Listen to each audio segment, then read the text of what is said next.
আজকে যদি নির্বাচন বন্ধ করা হয় বা নির্বাচন না হয়, ফ্যাসিবাদের ফিরে আসার সম্ভাবনা অনেক পার। আমরা আপনার লক্ষ্য করে দেখবেন, মানুষকে জিজ্ঞেস করলে মানুষ বলে নির্বাচন হবে তো, আশঙ্কা এবং এক ধরনের আপনার হতাশা এসে যায় যে হবে তো। আমি এই সময়ে, যে সময়টা আমরা অপেক্ষা করছি যে একটা গণতন্ত্রের উত্তরণের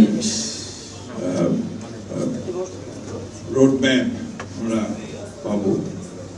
আমরা যদিও নির্বাচন কমিশন গতকাল নোট দিয়েছে, সেই রোড ম্যাপের জন্য অপেক্ষা করছে সবাই।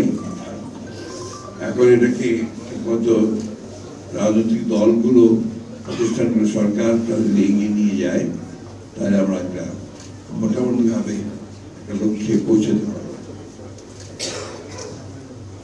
আমি কয়েকদিন আগে আমার কিছু হতাশার কথা বলছিলাম। এটা নিয়ে আমার যারা কাছের মানুষ তারা আমাকে কিছু ভর্ৎসনা করছে যে আপনি হতাশার কথা বলবেন কেন, আমরা তো আপনার কথা ইন্সপায়ার্ড হই, অনুপ্রাণিত হই। আমি বলেছিলাম যে যখন এই বয়সে এসে আমি দেখি যে আমার যে এতদিনকার যে স্বপ্ন, লড়াই, যে সংগ্রাম আমাদের, সেটা কেন জানি ম্লান হয়ে যাচ্ছে কিছু দুর্বৃত্তের কারণে। কারণ স্বাভাবিকভাবে একটা হতাশা আসতে পারে।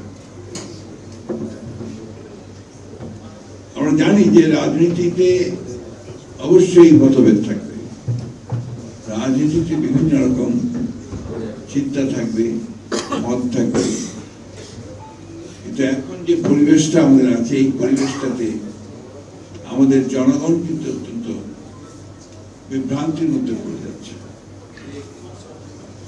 আমরা আপনার লক্ষ্য করে দেখবেন, মানুষকে জিজ্ঞেস করলে মানুষ বলে নির্বাচন হবে তো, আশঙ্কা এবং এক ধরনের আপনার হতাশা এসে যায় যে হবে তো।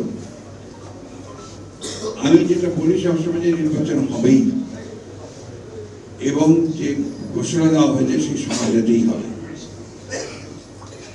এই কারণে যে এর কোনো বিকল্প নেই। আজকে যদি নির্বাচন বন্ধ করা হয় বা নির্বাচন না হয়, তাহলে এই জাতি প্রচন্ড রকমের এবং ফ্যাসিবাদের ফিরে আসার সম্ভাবনা অনেক পার। আপনারা নিশ্চয়ই লক্ষ্য করছেন যে বিভিন্ন খান থেকে বিভিন্ন সময় অনেকেই চেষ্টা করছে এই ফ্যাসিবাদকে নিয়ে আবার, এবং বিদেশেও আপনারা এটা নিয়ে কাজ হচ্ছে। তাই নির্বাচনটা খুব দ্রুত দরকার, সে কথাগুলো আমরা বারবার বলেছি। এবং আমরা মনে করি যে একটা অবাধ, সুষ্ঠু, নিরপেক্ষ নির্বাচনের মধ্য দিয়েই আমরা আমাদের যে কাঙ্ক্ষিত লক্ষ্য, গণতান্ত্রিক রাষ্ট্র ব্যবস্থা, সেই রাষ্ট্র ব্যবস্থায় আমরা যাওয়ার সুযোগ পাবো।